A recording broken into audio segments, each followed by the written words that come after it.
The morning after the night before, a staggering Sunday of upsets saw Miami fan favourite Rafael Nadal sensationally knocked out by his compatriot Fernando Verdasco.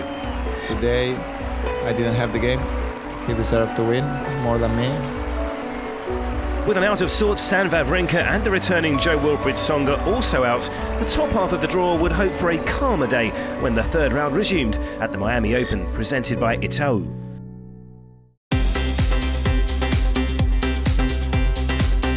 With Novak Djokovic bidding for a fifth Miami crown, the next in the headlights of the Serb juggernaut was Belgian qualifier Steve Darcis. The world number 84 does have a giant killing track record from his sensational win over Nadal at Wimbledon 2 years ago, but there was little sign of a repeat here though. Oh, superb tennis. A bagel in the first set, but Darcis belatedly discovered some fight in the second. Djokovic the first to be broken, but it prompted a champion's response. That was a wonderful return. It was another scrap to get over the line, but another win nevertheless for the Serb superstar. Djokovic, I think, will be a little frustrated in the end with his performance. Through to the Sweet 16 in straight sets. 6-love, 7-5. Milos Raonic boasted 5 wins out of 5 against 28-year-old Frenchman Jérémy Chardy in their previous encounters, and the classy Canadian's been serving so well he didn't face a single break point in his round 2 clash against Temuraz Gebishvili. The opening set here followed the same theme. Oh, it's exquisite feel.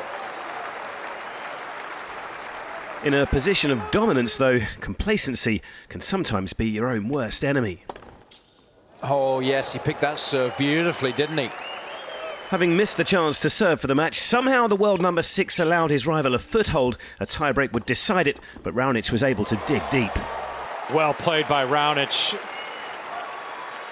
It had become a battle, but Raonic lives on into round 4. Well, Milos Raonic went away at the tail end of set number 2, but he came roaring back and stood up to the challenge issued by Jérémy Chardy. It's very fortunate to have survived that. It was a lot of difficult challenges that I had to face, stuff that I can sort of deal with normally in closing out a match, but obviously it didn't work out too well today. But challenges are challenges. I adjust as best as I can, and thankfully I was able to pick up a win. The rise and rise of Nishikori continues in 2015. Serbia's Viktor Troicki, the latest obstacle in Miami for Japan's number 1. The pair traded breaks in the opening 2 games, but from there, with Nishikori noticeably attacking Troicki's weaker backhand, the world number 5 regained control.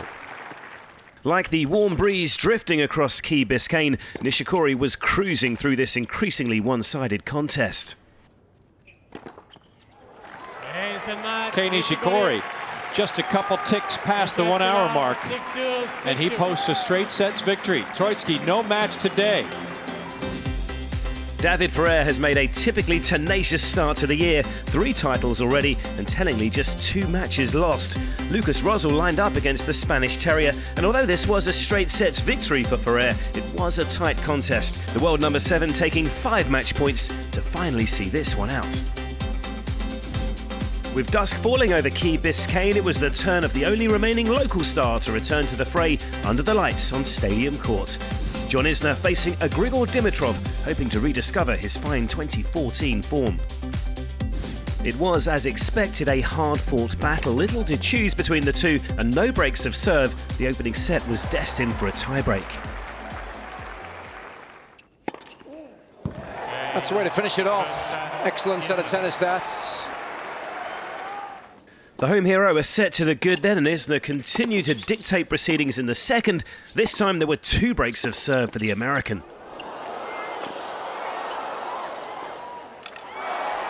Cool under pressure there, isn't it?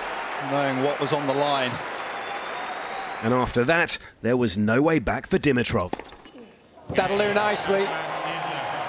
Rounds it off with 15 aces, and it's enough to get the job done in straight sets.